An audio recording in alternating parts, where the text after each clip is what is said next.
Welcome to the next episode, and this week we are exploring the incredible national park of Mesa Verde in southwest Colorado. This is a national park that tells the amazing story and history of the ancient Puebloan people that made this place home over 700 years ago, who constructed these amazing dwellings right in the side of the cliffs.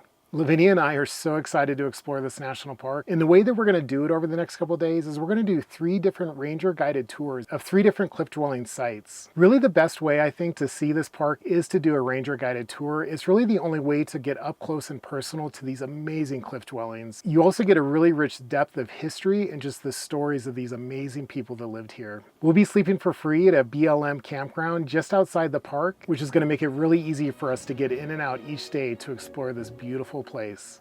So let's go see another slice of God's beautiful creation. Let's get going.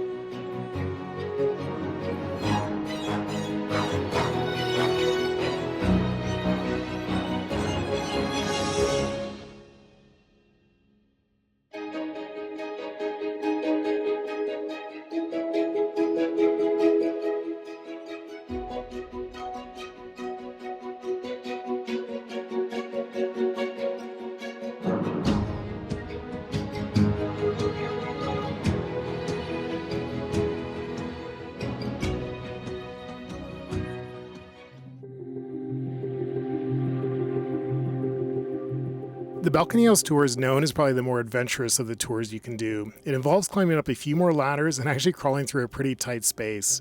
We really enjoyed this as our first tour. It gave us a great introduction to the amazing history of this national park.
The Cliff Palace tour is probably the most popular tour you can do, and I can see why. It is probably the most iconic of the cliff dwellings here at Mesa Verde.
This was a really special tour for us. You know, they only limit it to a very small number of people. In fact, when I booked this tour, it sold out within minutes. I would definitely say that of the 3 tours we did, this was our most favorite.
What a really cool national park. You know, I've said this so many times before, but there's just something special about national parks. We are just so grateful for the Park Service and that they just preserve places like this. Tells the story, the history. Man, what an incredible history here. Well, that's it for now. We'll see you on the road next time, and may God bless you.